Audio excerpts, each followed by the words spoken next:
Hi, it's Ken. Welcome to this week's Frequently Asked Spiritual Questions video. If this is your first time here, I invite you to subscribe and click the bell to be notified when new videos are released.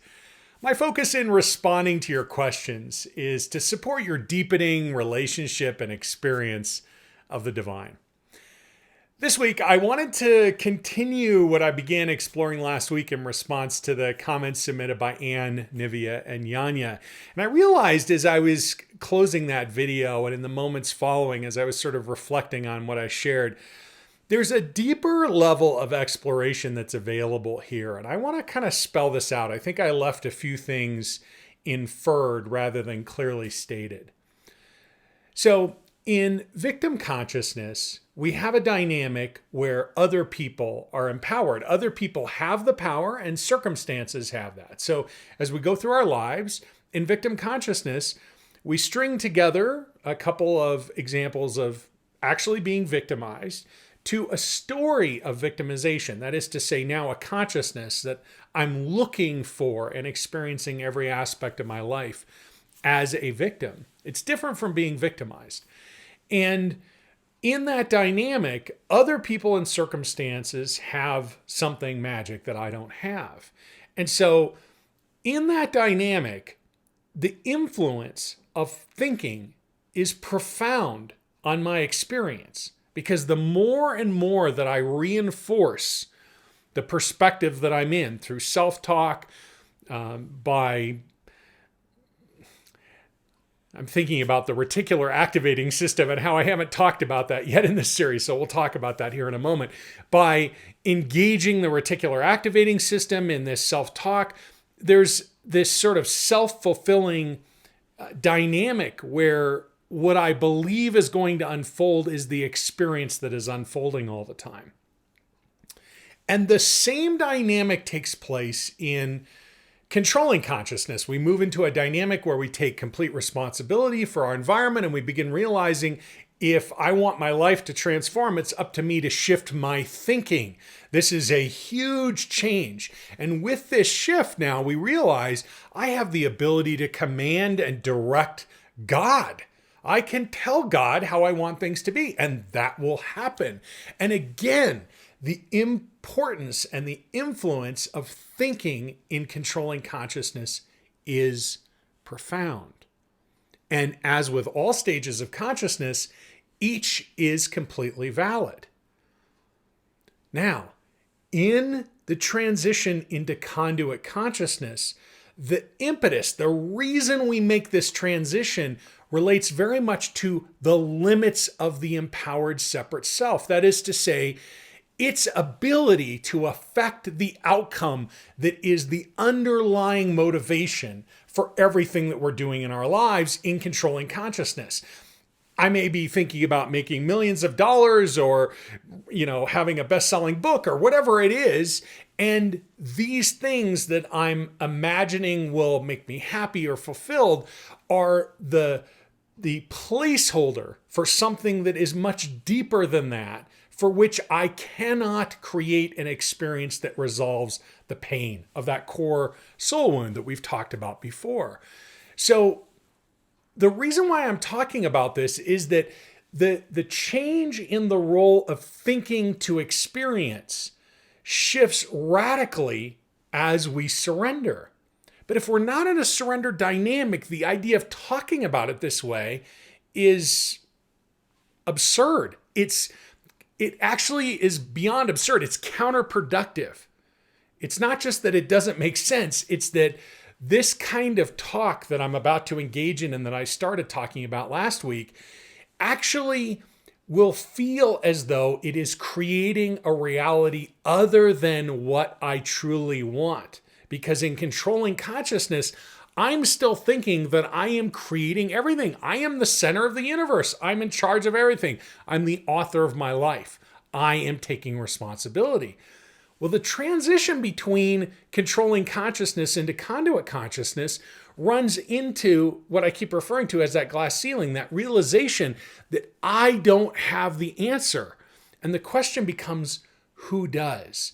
And there's no way to make this transition until we begin having actual experiences that exceed the framework of our beliefs of that which we are seeking to manifest.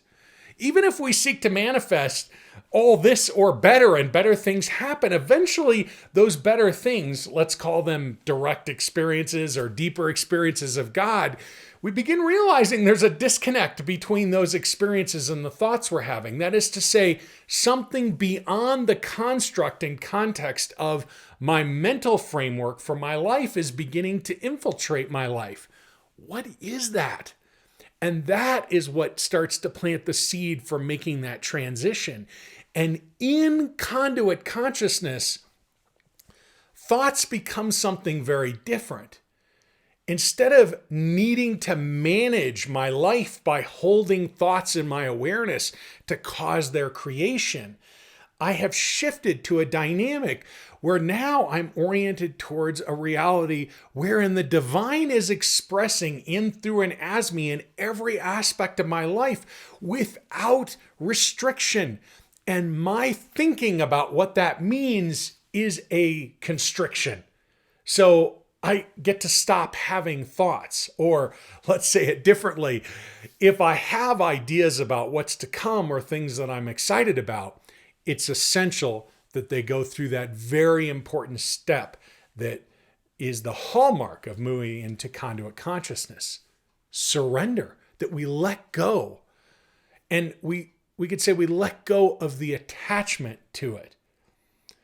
Now, just because it pushes my buttons, maybe it pushes yours as well. The way I like to think about that for myself is that I let go not only of the attachment to it coming true, I let go of the idea that my idea for myself, the thing I'm excited about, is even congruent with God's idea. And that allows me to get out of the way and open up to God's expression in my life. And my point with all of this is, as it relates to language and talking about the separate self, in conduit consciousness, the real work of conduit consciousness is about integrating the unintegrated aspects of the disempowered separate self and the empowered separate self. This is big work, and it really demands that we accept the validity, the importance, not just of these things having happened, that is to say, having been victimized, for example, but also the feelings of disempowerment and all the feelings related to that stage of consciousness in our lives. That is very, very important. And so if we have built a wall, a linguistic wall around certain references to things which, from the perspective of controlling consciousness, we wanted to hold at bay or not make part of our reality, it's essential that we tear those walls down in conduit consciousness so that we can allow the work that needs to be done and the unexpressed and incomplete feelings, emotions, sensations in the body, pains, discomforts, whatever they are, to fully express, so that in the context of our embodiment practice, those traumas, those wounds, that charge may be fully transmuted, burnt up, as if a log in a fire so hot, there's but a tiny bit of ash that remains, no reference to the original log, the original wound or trauma, just the memory of it, the lesson of it, but no charge whatsoever. And here's the fascinating thing. For those things that are tripping us up, for which we don't know how to language, yet we can feel, we don't know the source of them, in other words. If we just allow ourselves to feel it, they too will be transmuted, even if we don't know what the source is. For even the source, the desire to understand what caused this, or even just the basic idea of causation for any particular detail in our lives, there is the siren song of separation calling us. In separation, we have to understand all of this. In wholeness, there is the being presence that Yanya referenced in her comments last week. It's an interesting line to walk.